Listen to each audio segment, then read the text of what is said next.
Hey y'all, Scott here. Here's how to support the show. Patreon.com/Scott Horton Show if you want to donate per interview. And also ScottHorton.org/donate. Anyone who donates $20 gets a copy of the audiobook of Fool's Errand. Anyone who donates $50, that'll get you a signed copy of the paperback in the mail there. And anyone who donates $100 gets either a QR code commodity disc or a lifetime subscription, now only for $100, not two, a lifetime subscription to Listen and Think audiobooks, libertarian audiobooks, listenandthink.com there. So check out all that stuff. And of course, we take all your different digital currencies, especially Zencash, and all the different kinds of Bitcoins and whatevers are all there at scotthorton.org/donate. And get the book, Fool's Errand, and give it a good review on Amazon if you read it and you liked it, and review the show on iTunes and Stitcher and that kind of thing if you want. All right, thanks. Sorry I'm late.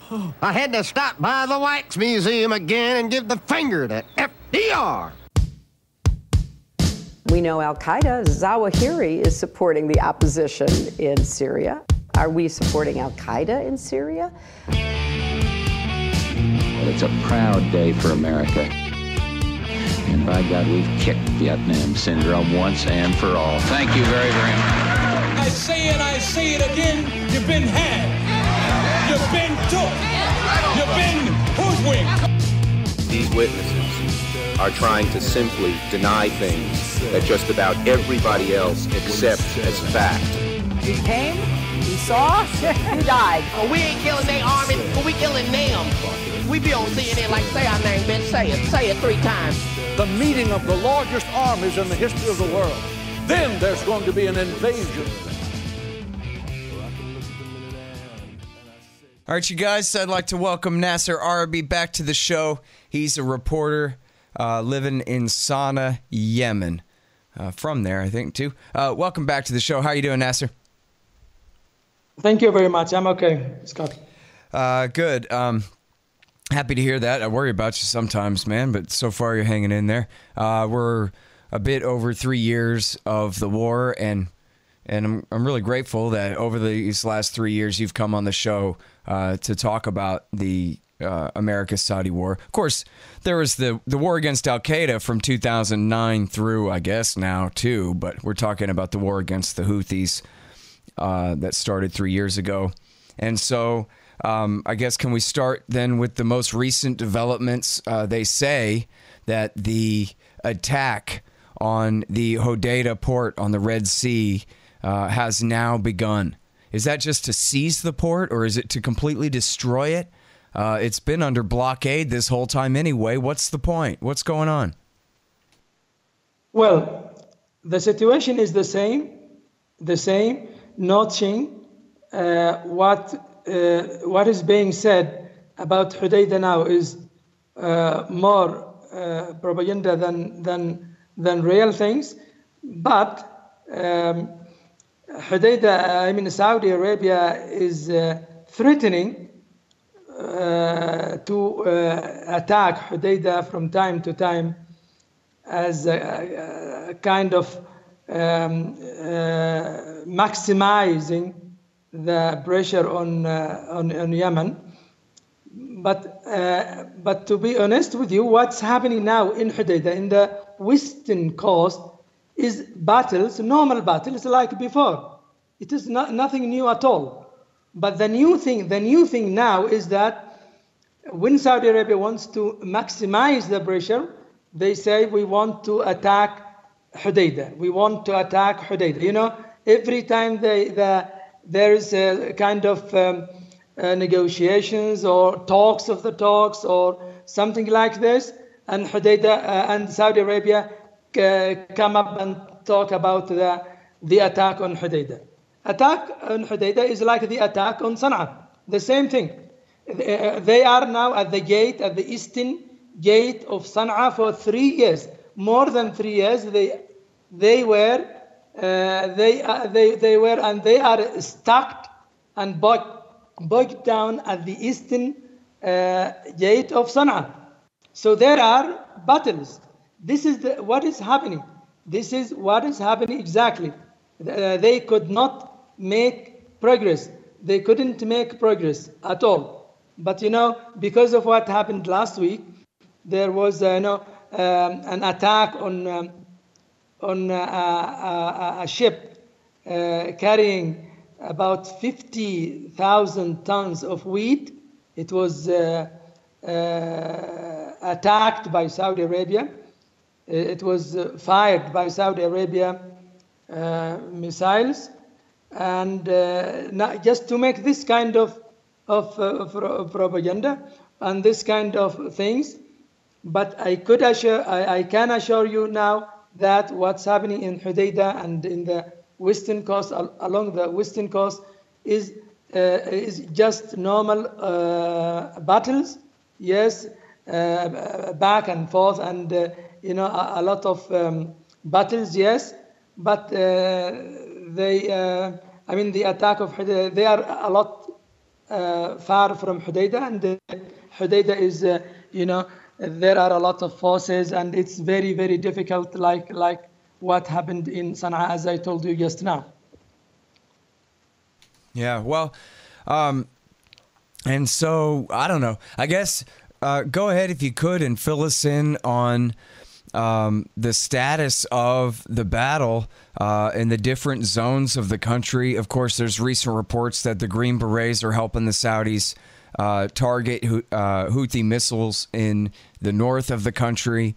And then, of course, the UAE has, carved out quite a bit of the ground there in the south and the east of the country, I guess.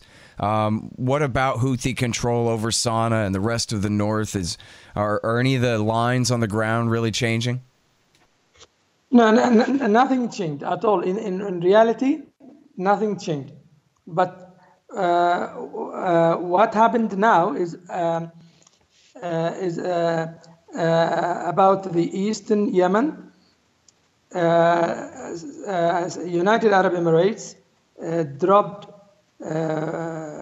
new forces into an island, very famous island here, that is UNESCO protected site, which is Socotra Island in the Arab Sea, in the Gulf of Aden. This kind of island is very, very far from the mainland. It is very, very far from the battles. It has nothing to do with what's going on in Yemen, but Saudi Arabia and United Arab Emirates are in fight over this island now, and they were about to clash last week, and there were many mediations to help them not to clash. Now, Saudi-backed government left the island because the Prime Minister, the Saudi-backed Prime Minister, was there. Now, after the United Arab Emirates arrived there, he was dismissed and he was deported, we can say, from the island. And now United Arab Emirates is still there in the island, because this is what United Arab Emirates want from Yemen. United Arab Emirates wants the boats, the harbors, the ports, the seaports, and some of the islands, the most important islands like Socotra, and they are now divide Yemen according to their interest, unfortunately. But for the battles in the land, they are the same, and no big or major progress that we can talk it has happened. Nothing is new at all. But what's going on is that after the assassination of the Houthi Yemen president after he was assassinated, now the UN talks are stalled, and no progress at all with the new UN envoy. You're talking about Saleh after Saleh's assassination? Not Saleh. After him. There is another one, the Houthi one. The one who Saleh was not a president. He was just an ally. The former president, right. But there was a president appointed by Saleh Arrabyee and the Houthi groups and all those people who are in Sana'a.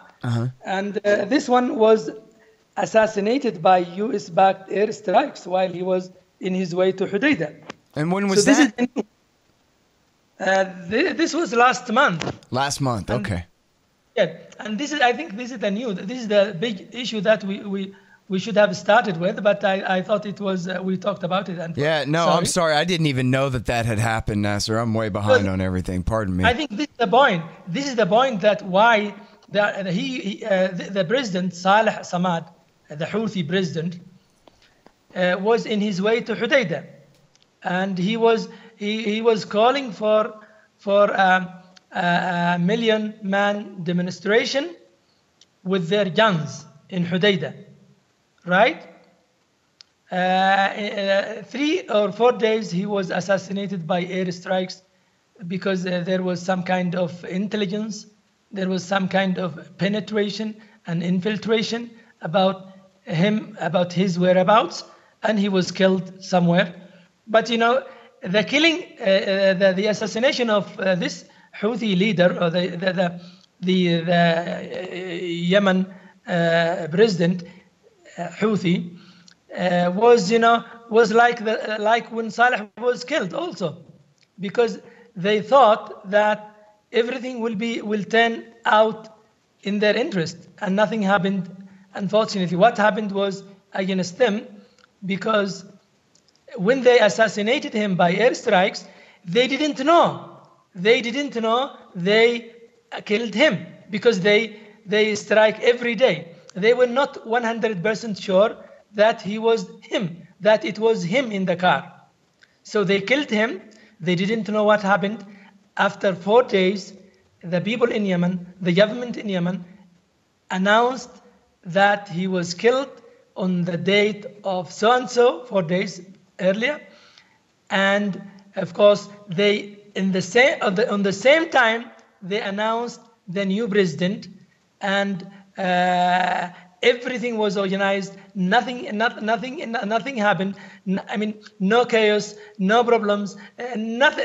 Everything was smooth, and this was a big shock to the Saudi and Emirati media, because they reported about the death of this president only from Sana'a news, not from them, and not from their intelligence, and not from their operation rooms.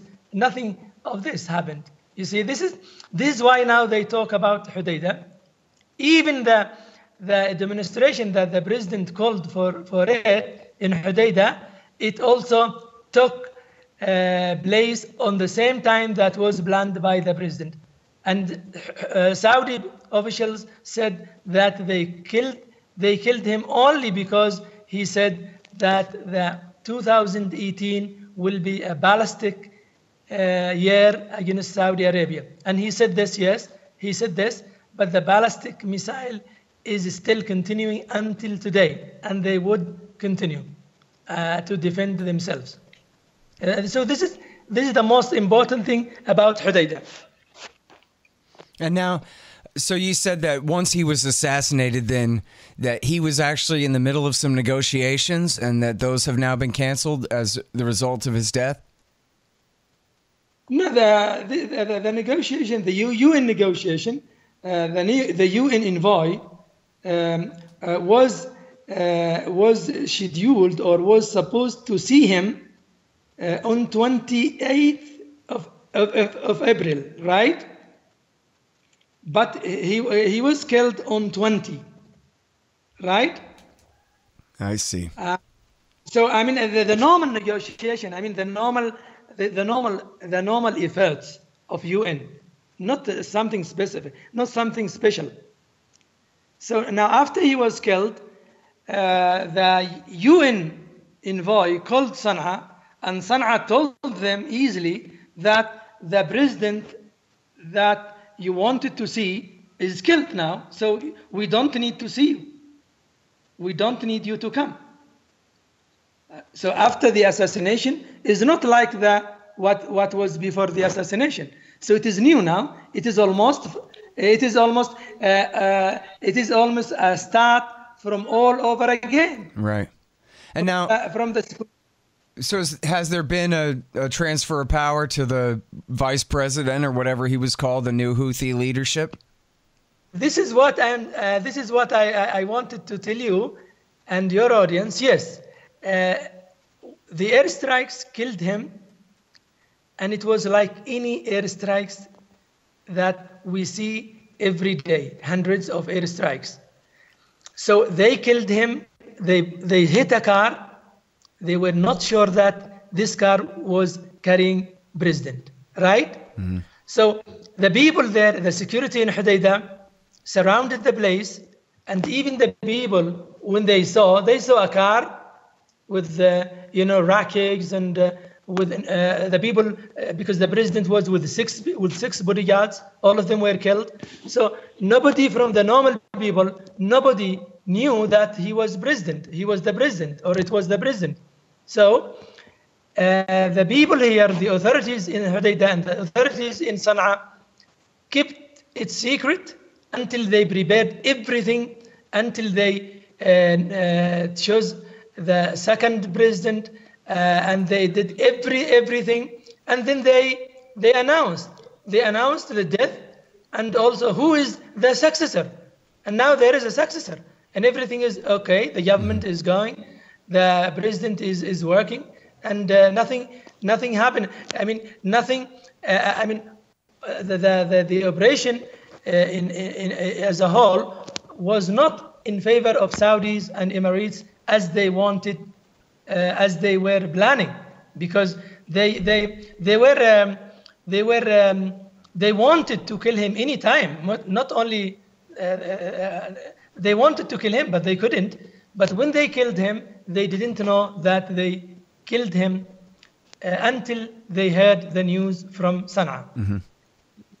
And so you're saying that it didn't really weaken the Houthis' position in terms of how their government is working in the capital or anything like that, a decapitation strike as far as strategy goes, but it did prevent any negotiations with the UN emissary that was on his way. So exactly. There's that. Not only this, the former president was very, he was more, he was very, he could unify people. He was liked by a lot of people, and he was a compromised president. I mean, he was the one whom you can talk to easily. And everybody knows this. Now, the one who succeeded him, is not like him. He's a hardliner, or a little bit at least. So this is what they are doing. They couldn't do anything in their favor, unfortunately, because they just kill blindly. And it's very clear to tell you that the commander of the U.S. CENTCOM, Joseph Votel, when he was asked in the Congress recently, how you refueled the Saudi airplanes, and do you know what happens after that? And he said, no, we just helped Saudis, and then we don't know what happens after that. So, and this is what Saudis and Emirates are doing when they keep bombing all the time, and they don't know who they are bombing and what and who they are killing and all these things. Hey, let me tell you about the sponsors of this show. First of all, Mike Swanson. He is the author of the great book, The War State, about the permanence of America's World War II military empire through the Truman, Eisenhower, and Kennedy administrations, the rise of the new right military-industrial complex after World War II. The War State by Mike Swanson. And also get his great investment advice to protect your financial future there at wallstreetwindow.com. He has a great understanding of what the hell is going on in these financial markets. wallstreetwindow.com. And listen, I know he'll tell you got to have at least some of your savings. You must know some of your savings, however much it is, you got to have metals. And so what you do is you go to Roberts and Roberts Brokerage Inc. Gold, silver, platinum, palladium. They have a very small brokerage fee in order to process for you and get you the very best deal. And if you buy with Bitcoin, there's no premium at all for your purchases of gold, silver, platinum, palladium. So check those guys out. Roberts and Roberts Brokerage Inc. at rrbi.co.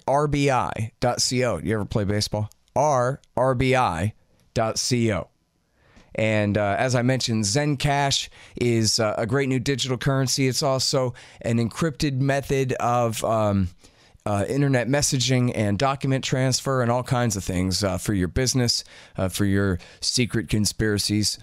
Zencash.com. Check that out at zensystem.io. You can read all about how it works, every last detail, of course, at zensystem.io. And then there's this book about how to run your technology business like a libertarian. It's called No Dev, No Ops, No IT. And each of those is one word, 3 words. You know, get it? Yeah. No Dev, No Ops, No IT. It's by Hussein Badakhshani, and it's about how to run your business right in a libertarian way. LibertyStickers.com. And Tom Wood's Liberty Classroom. If you like learning things, I'll get a commission if you sign up by way of the link on my website. And listen, if you want a new, and the reason my website is down is my own broken servers. But if you want a new good-looking website like the one I do have when it's up and running at scotthorton.org, then check out expanddesigns.com/Scott. Expanddesigns.com/Scott, and you will save $500 on your new website.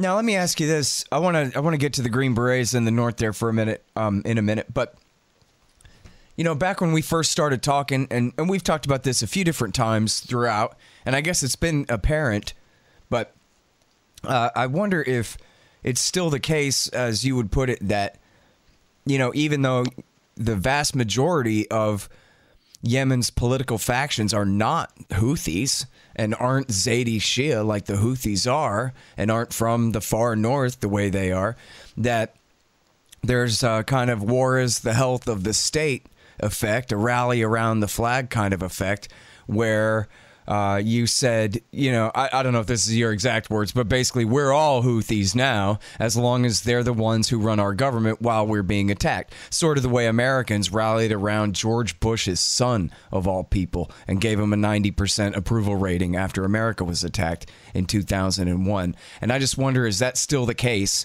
or is it more like the Houthis have iron-fisted control of the country and the people have no choice? Yeah, for the north, at least for the north, yes, it is it is the same, and it is even more. People are not Houthi, yes.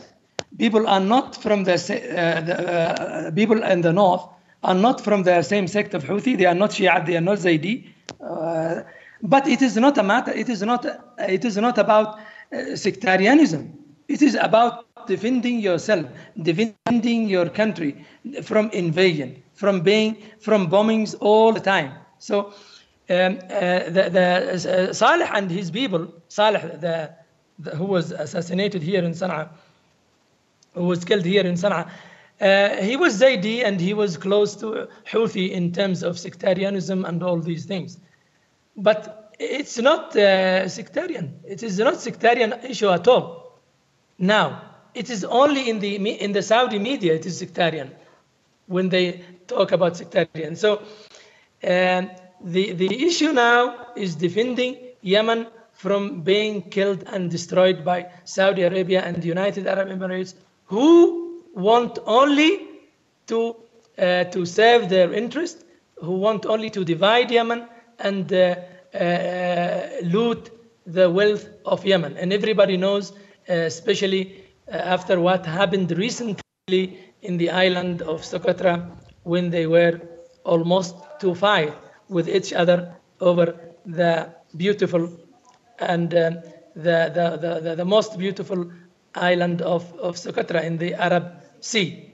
So Saudi Arabia and United Arab Emirates do not want to help Yemenis, but they just want to serve their interest, not to help Yemenis. And for the people here in Yemen, in the north, they have one government, and this government is under. This government was formed by the main parties, Saleh party and Houthi groups, and all the other small parties. And these parties are from all over Yemen, even from the south. You know, the big coalition of the south politicians are based here in Sana'a, not in the south, not in Aden. So all the spectrum, the political spectrum and the sectarian spectrum are here represented in the Sana'a government, and also under the president who was elected, or who was chosen by a council. This council was also voted and was supported by the Yemeni people in 2016. So it is a council, a presidential council, who chose the new president now. This month, after the Saleh al-Samad, or after the Houthi president was assassinated by U.S. Saudi airstrike. Yeah, I think Americans really got to ask that for whatever reasons Obama got us into this war. Now we have the UAE just seizing this island and saying, "Hey, what a nice little island," And this is the kind of thing that the Americans are. Not only that, there is a brazen thing that never happened before at all. Maybe when United Arab Emirates people not only say we want to occupy it, they just say they would make a referendum that this island is Emirati, this island belongs to Emirate more than Yemen, and this is what they say. This is what they say. Now they want to make a referendum that this island belongs to United Arab Emirates, and of course we liken them, or we know why they are saying this, because they are more coddled by Trump than Mohammed bin Salman. And this is why they say these funny things. Yeah. All right. Now, so here's the deal, too, is we've had, and we've known all along, Washington Post, Wall Street Journal, Los Angeles Times, on and on like that. It's really easy for anyone to find. It's no secret at all, New York Times, that you have American, as they tend to always boil it down to refueling, that is mid-air refueling of Saudi jets on their sorties. But also, of course, all their weapons come from America, the jets themselves, and all the care and feeding of the jets is done by American contractors and military personnel and American intelligence officers, civilian and military, apparently, and contractors and CIA and whoever. Have been in there helping pick targets. And now I've heard from 3 different people that there have even been Americans sitting in the back seats of these F-15s holding the princelings' hands all the way to their civilian targets where they're bombing the people of Yemen. And this has been going on for 3 years. I don't know exactly how long the last part there went on, but the rest of it has been going on all this time. And now the New York Times broke the story last week that the Green Berets, the Army Special Forces, are there on the ground with the Saudis at the border region, attempting to target Houthi ballistic missiles, some of which may have come from Iran, although I don't know when. Although I think actually it was Jane's intelligence report said that no, they bought them. The Saleh government bought them from Korea, from North Korea. That's where they got them back when, and that Nikki Haley's presentation before the UN was wrong about that these were Iranian missiles. Anyway, but so that really the point I'm trying to get to here is that with Green Berets on the ground, then that means that this absolutely is an American war. And legally speaking, for us Americans, it doesn't make much difference to you, I guess, Nasser, but legally speaking, here in America, there's no pretension that the authorization to use military force as part of the war on terrorism against Al-Qaeda and associated forces, which they just made up that part, but not even the associated forces made up doctrine could possibly apply to the Houthis, who are the enemies of Al-Qaeda in Yemen, AQAP. And yet we're fighting a war that, as the Yemen expert Michael Horton, no relation, put it to the American Conservative magazine, America's flying as Al-Qaeda's Air Force in this one. And so not only is that wrong in various ways, but it's also completely illegal. And the Trump administration lied to Congress just a few weeks ago when the Senate was debating the Sanders Mike Lee bill to invoke the War Powers Act, and they lied and said that they did not have boots on the ground. So this could, although I don't know if Sanders and them are going to take it up, but this could be a legal reason for them to bring the issue right back to a vote, since the vote was to table the resolution based on a lie. And so, this is a big escalation of force, but it also proves American ownership of this war, and it also proves how illegal it all is too. So it could be the chance for a mass American anti-war movement to make a difference, to exploit these very important points about the war benefiting Al-Qaeda, the American people's enemies here. And I guess, let me ask you, I don't know if I had a question about that, Nasser, you can say whatever you want about that, but yes, let me. Very important point. Very important. Go ahead. I could get it. The Green Berets forces, the special forces, the American special forces, were from the very beginning. But what happened now with the New York Times and all the mainstream media in the United States is just some kind of leaks or I don't know what. But you remember that I always tell you that United States is there. United States is there. But of course, we couldn't. Nobody had that kind of evidence to tell because like now. Right. Now let me just say real quick. A couple of things. Yes. First of all, John Kiriakou talked about, the former CIA officer, talked about American drones striking Houthi targets way back years ago, 2009 or 2010 or something like that, 2011, fighting with Saleh there against the Houthis back during that part of the war. But then also, when the news first broke about special operations forces there, I said, wait, we already knew that. But no, that was against what we already knew was that they were being used. Well, what we already knew, not speaking for you, but on the American side in the media and everything, what we knew about was the attempted, at least, strikes against Al-Qaeda targets, which mostly killed innocent civilians, including Anwar al-Awlaki's daughter, right after Donald Trump took power there. But no, this is the special forces boots on the ground against Al-Qaeda's enemies, the Houthis. So I'm sorry, go ahead there. Yes, you're right. So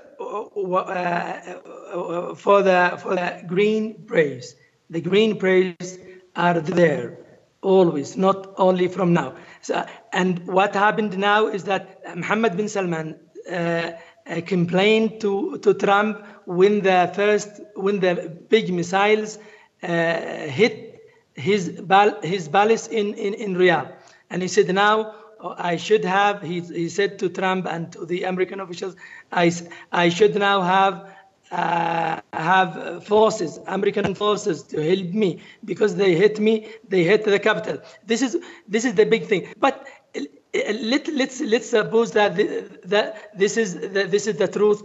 For the Americans, what they are concerned about is Qaeda. Qaeda now. Mohammed bin Salman is forgetting about Al-Qaeda. He is ignoring Al-Qaeda, and what he wants is American army and American forces fighting with him side by side with Al-Qaeda. Because as I told you, and as I repeatedly said in this show, that most of the fighters of Saudi Arabia in Yemen are Qaeda, ISIS, and all these extremist groups. So everything is in the interest of Al-Qaeda, unfortunately, which means that the American support and the Saudi money goes to the Al-Qaeda ISIS. And this is the point that they don't understand clear, because they say, when they talked in the Congress about the intervention and about Saudi intervention, the Saudi war, they simply, or some people in the Congress say, no, we don't have forces, so we are not there as long as we don't have troops in the ground. Now, the news of the news about the green berets and is evident now, is hard evidence for those people in the Congress who want to stop the Saudi, the American support for the Saudi aggression here in Yemen. I think it's, as you said, it is a good chance now for Sanders and Mike and all his colleagues to talk about a new bill in the Congress to stop the American support for the Saudi aggression here in Yemen. And this is what we hope is going to happen. Yeah. I mean, especially when, as it's been this whole time, the war couldn't possibly succeed. The stated goal is to put Hodeidah back on the throne, which isn't going to happen even if, you know, science could find 5,000 other dimensions around here. Hodeidah doesn't return to the throne in any reality going on. There's no way. So that's the stated goal. It's, you know, the lines haven't changed in years of fighting here, but just, you know, Lord knows tens of thousands of innocent people have been killed. So let me ask you about Iran then, because that's the excuse for all of this, is that the Houthis are Zaydis and the Zaydis are Shia, and that means the Ayatollah Khamenei is really the one in charge, and that if we let the Houthis survive here in power in Sana'a, then that's a huge win for Tehran and an attempt to expand the Persian Empire and surround the Saudis, etc., etc. You've heard it all, so maybe it's true. Nasser, what do you say? I think this is what they said. Yes, this is what they said, but they said it blindly, unfortunately, because Iran is winning. Iran, as I always say, Iran is winning without losing anything. Yeah, Iran is now expanding its influence, but not only because of what is doing, what Iran is doing, but only because what Saudi Arabia is doing and what the United States is doing, because they are helping Iran and they are helping Qaeda ISIS. They are helping them by blindly, I mean, Americans are helping Iran and helping Qaeda ISIS by blindly supporting Saudi Arabia, because a lot of people in the United States do not know that Houthis were not made by Iran at all. Houthis are Yemenis, 100%, and they are not. For example, they are not subordinate. They are not affiliated to Iran like Hezbollah or like any other one. No, yes, there is some kind of, you know, sectarian things, and yes, no one can deny this. But it's, you know, Yemen is very far. Yemen is completely different from the other places. Zaydi is different from the Shia. And all these things. But now, of course, in terms of media and political things, they support each other, of course, no one can deny this.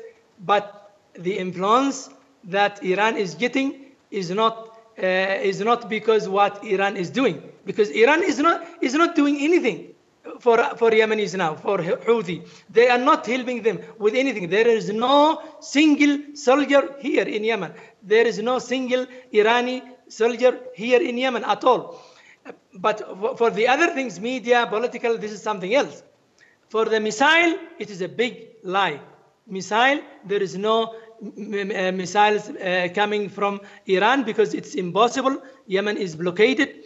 And we talk about now about Saudi Arabia recognized about 150 missiles fired to Saudi Arabia. Just imagine how all these things, how all these missiles would be brought to Yemen under this intensified blockade. So it's not right at all. The missiles are Yemenis, and Iran is only a justification only.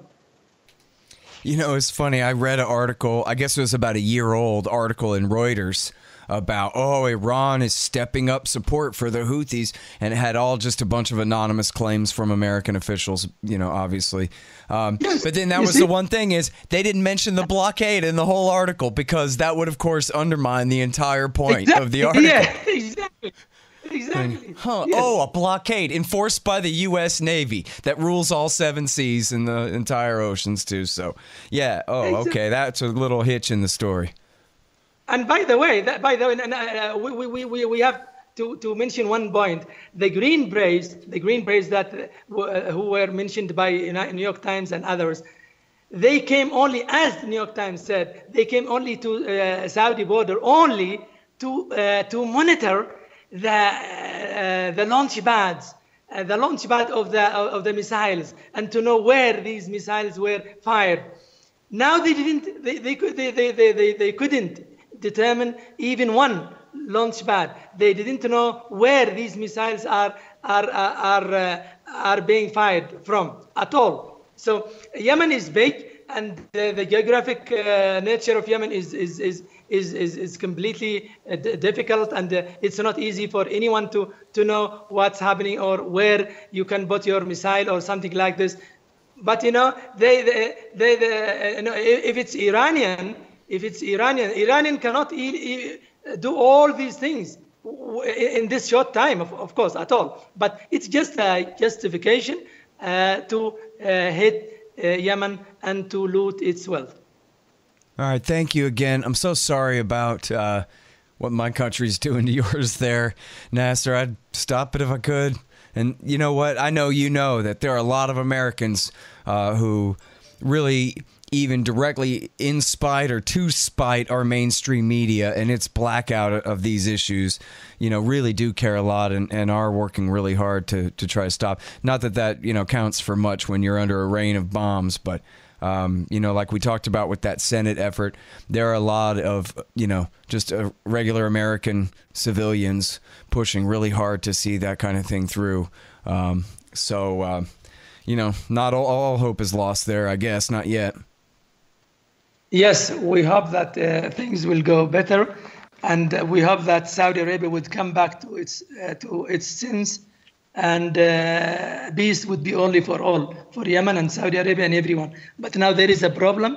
There is a problem of power, a problem of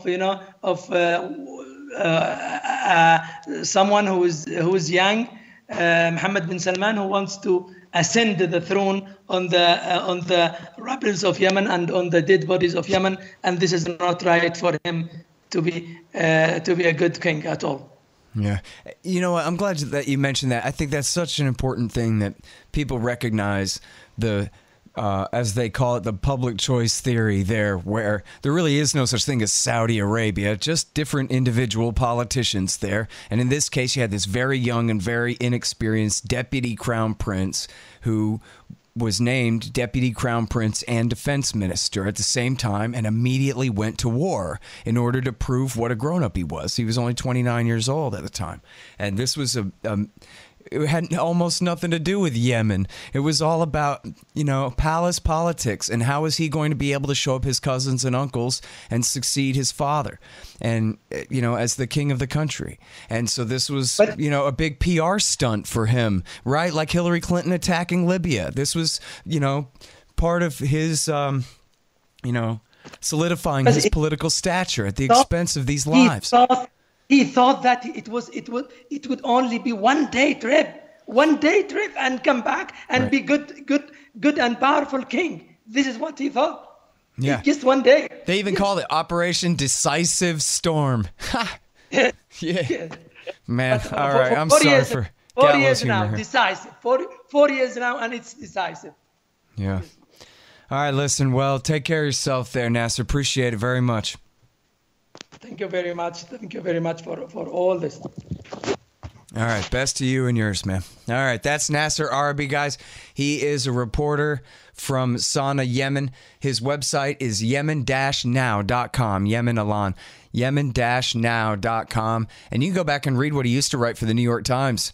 You can see why they don't want to publish what he has to say anymore. But great reporter from Sana'a, Yemen there, Nasser Arrabyee. All right, so you guys know the deal. Foolserrand.us for the book, scotthorton.org, and youtube.com/Scott Horton Show for all the interviews, 4,500 of them now, going back to 2003 for you there. Read what I want you to read at antiwar.com and at libertarianinstitute.org, and follow me on Twitter at Scott Horton Show. Thanks.